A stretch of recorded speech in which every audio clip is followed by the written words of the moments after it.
In a February 2026 earnings call, Walmart's chief financial officer told investors something that would have sounded absurd for a discount retailer to say out loud a decade earlier. A third of the company's profit that quarter, he said, had nothing to do with selling anything at all. Start with the business most people actually picture when they think of Walmart, because the numbers there are almost aggressively unglamorous. In the fiscal year ending January 2025, Walmart generated $681 billion in revenue and kept $20.2 billion of it as net income, a profit margin of 2.9%.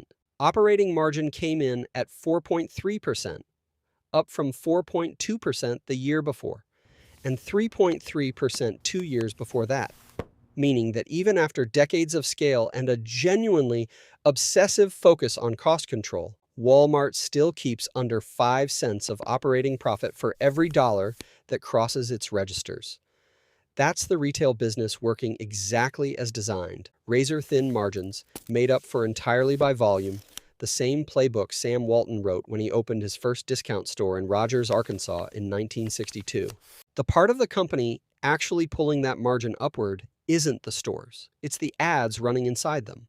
Walmart's global advertising business, built around a platform called Walmart Connect, generated $6.4 billion in the 12 months reported in early 2026, up 46% from the year before, with the U.S. arm alone growing 41% in the final quarter. In one recent quarter, global ad revenue grew 50%, while the company's total revenue grew just 2.5%, a growth gap of roughly 20 to 1. Some of that comes from Walmart's 2024 acquisition of smart TV maker Vizio, which turned millions of television screens into a connected TV ad platform selling inventory with a reported $200,000 minimum buy.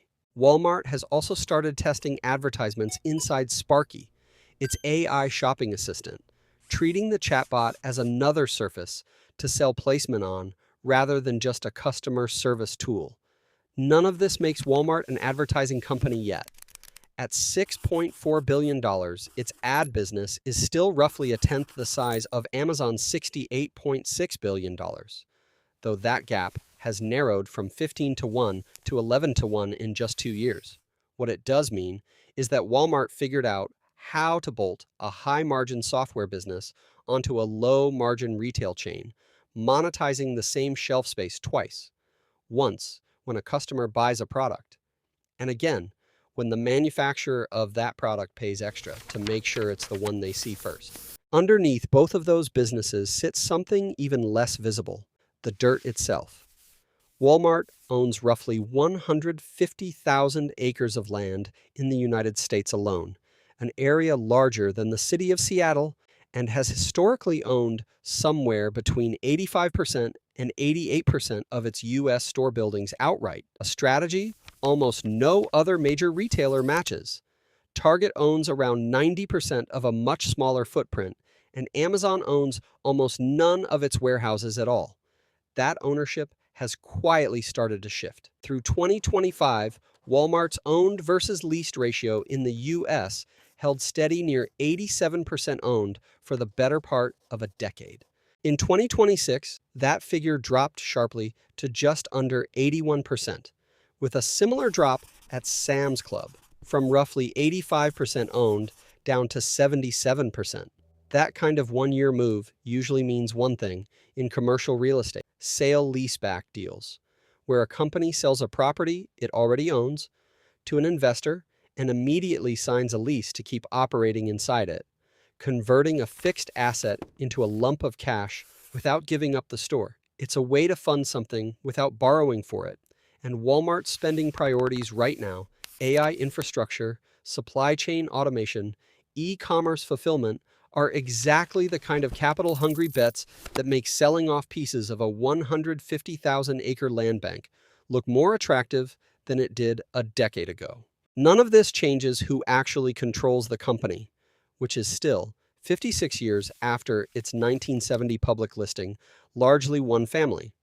As of the most recent SEC filings, Walton Enterprises LLC, holds 44.21% of Walmart's outstanding shares, and a separate entity, the Walton Family Holdings Trust, holds another 6.53%, putting the family's combined stake above 50% of the entire company. In February 2026, Walmart briefly became the first brick-and-mortar retailer in history to reach a $1 trillion market capitalization.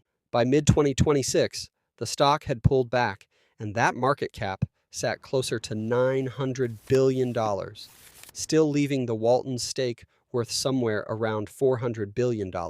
Forbes puts the broader family fortune, spread across Sam Walton's 3 living children, his late son John's widow and grandson, and various trusts, at roughly $463 billion, making them the richest family on the planet by a wide margin.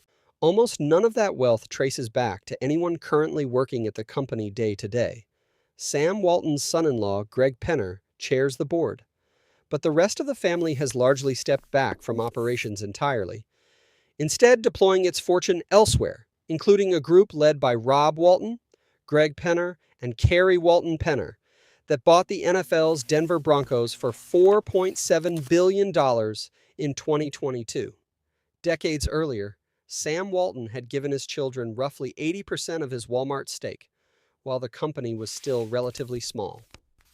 A decision that legally sidestepped what would have been an enormous estate tax bill once that stake grew into hundreds of billions of dollars. Walk back through all 4 layers, and Walmart stops looking like a single business and starts looking like 4 different ones stacked on top of each other. A retailer running on margins so thin they're measured in fractions of a cent. An advertising platform quietly growing faster than almost any other line on the balance sheet. A real estate empire the size of a small city that's now being sold off, piece by piece, to fund the next decade of technology spending. And underneath all of it, a family that has owned more than half the company since before most of its current customers were born and never needed to work there to keep getting richer.